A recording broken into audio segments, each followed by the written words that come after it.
For more than half a century, no human being had gone back to the moon. Then on April 1st, 2026, four astronauts climbed aboard NASA's Orion spacecraft and launched from Kennedy Space Center on the most important crewed lunar mission since Apollo.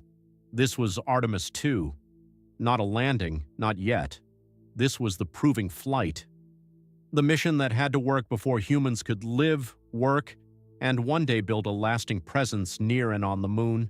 4 people. One spacecraft named Integrity. 10 days to go farther than any humans had ever traveled. To tell this mission right, you need one detail absolutely clear. Artemis II did not land on the moon. Its job was to take astronauts around the moon and bring them safely home while testing Orion, the Space Launch System, life support, crew procedures, navigation, communications, manual piloting, and recovery operations in real deep space. NASA treated it as the crude systems test that future lunar surface missions depend on. In other words, Artemis II was the bridge between we can send hardware and we can send people back for real. The crew reflected experience, endurance, and history. Reed Wiseman, the commander, was a former ISS flight engineer and former chief of NASA's astronaut office. Victor Glover, the pilot, was a naval aviator, test pilot, and veteran of SpaceX Crew 1. Christina Koch, mission specialist, was an engineer who had already spent 328 consecutive days in space and taken part in the first all-female spacewalks. Jeremy Hansen, mission specialist from the Canadian Space Agency, was a former fighter pilot and became the first Canadian ever to fly around the moon. At 6:35 p.m. Eastern Daylight Time on April 1st, the Space Launch System roared to life with 8.8 million pounds of thrust and sent Orion into space. Soon after launch, the spacecraft's 4 solar array wings deployed, a critical step for power generation through the mission. The crew's first day was not celebration, it was checkout. Systems had to be verified, the spacecraft had to be configured for deep space operations, and every major phase had to work exactly as designed. Artemis II was spectacular to watch, but inside mission control it was a test from the first second. Once in orbit, Orion stayed busy. NASA planned a sequence of burns to raise and shape the spacecraft's orbit, preparing it for deep space operations. Then came one of the mission's most practical tests, a proximity operations demonstration, where the crew manually maneuvered Orion relative to the interim cryogenic propulsion stage after separation. This was not just a stunt. It was training and data collection for how astronauts may one day guide Orion near human-rated lunar landers during later Artemis missions. Even in the first hours, Artemis II was already rehearsing the future. On Flight Day 2, with all systems reading green, Orion's service module performed the translunar injection burn. That burn sent the spacecraft out of Earth orbit and onto the path to the moon. This was the moment the mission truly changed character. Earth was no longer the destination, it was behind them. From Orion's windows, the planet began shrinking into a blue crescent world.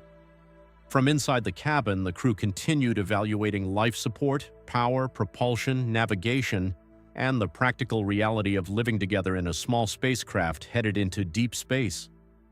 The days between Earth and Moon were not empty travel days, they were packed with work. The crew tested emergency communications through the Deep Space Network and used Orion's optical communication system to send high-definition video and mission data back to Earth. They exercised, practiced medical and emergency procedures, evaluated the Orion crew survival system suits, and gathered health data for long-duration exploration. Among the onboard science investigations was Avatar, which used organ chip technology to study how microgravity and deep space radiation affect human tissue. Artemis II was not only about getting to the moon, it was about understanding what deep space does to people and systems. Narration. By Flight Day 5, the moon no longer looked like a distant target. It filled the windows.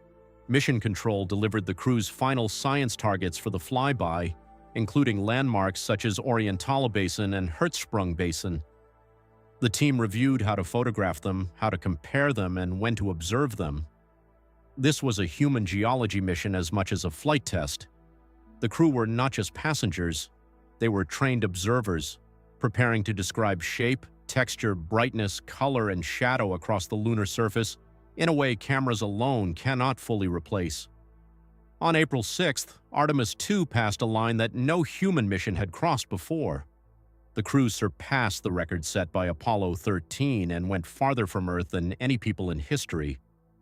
NASA expected a maximum distance of about 252,760 miles from Earth during the flyby, and the final mission result was about 252,756 miles.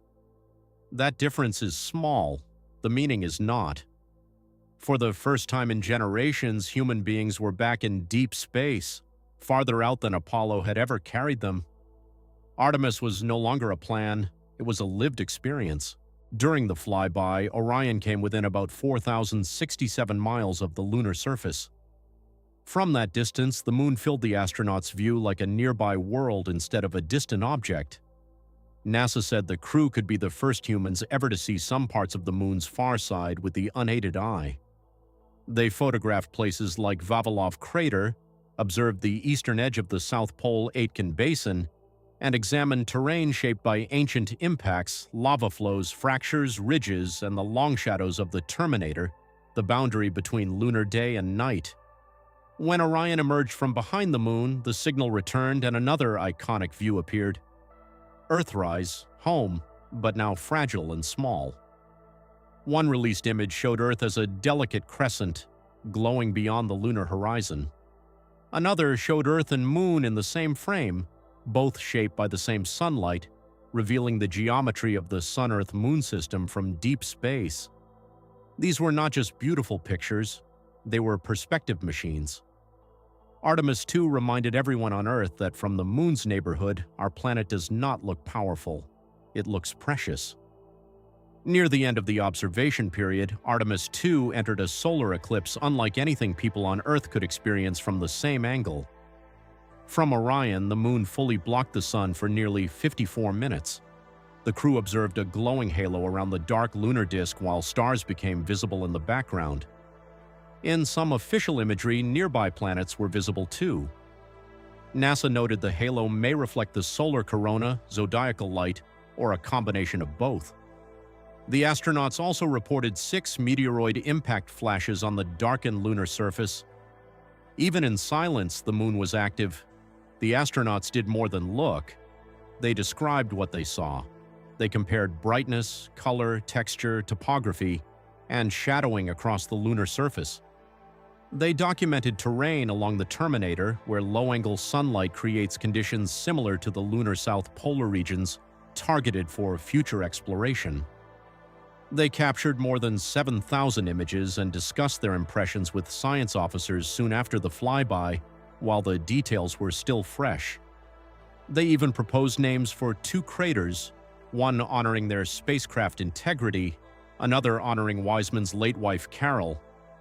Human observation was part of the mission's science return.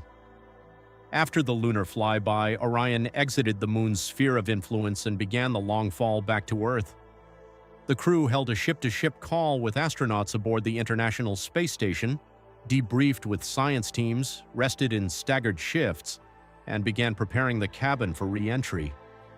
On the final full day in space, they stowed equipment, reconfigured seats, reviewed weather and recovery conditions, and worked through the exact sequence that would bring them home. By then, the moon was behind them. The test now moved to its final exam, re-entry. On April 10th, Orion separated its crew module from the service module and lined up for atmospheric entry. The spacecraft hit the upper atmosphere at nearly 35 times the speed of sound, with temperatures around 3,000 degrees Fahrenheit, and endured a planned communications blackout as plasma built around the capsule. Then the parachute sequence began. Drogues first, main chutes next. Finally, at 5:07 p.m. Pacific Daylight Time, Orion splashed down in the Pacific off the coast of San Diego. Recovery teams extracted the crew and flew them by helicopter to the USS John P. Murtha. 10 days after launch, the mission was complete. Artemis II mattered because it proved that humans could once again travel beyond low Earth orbit in Orion, operate there, observe there, work there, and return safely. The crew validated life support, manual piloting, emergency procedures, habitability, communications, science operations, recovery, and the human side of deep space flight. They did not step onto the moon.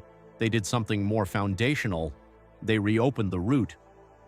Artemis II turned the moon from an idea on paper back into a destination for people.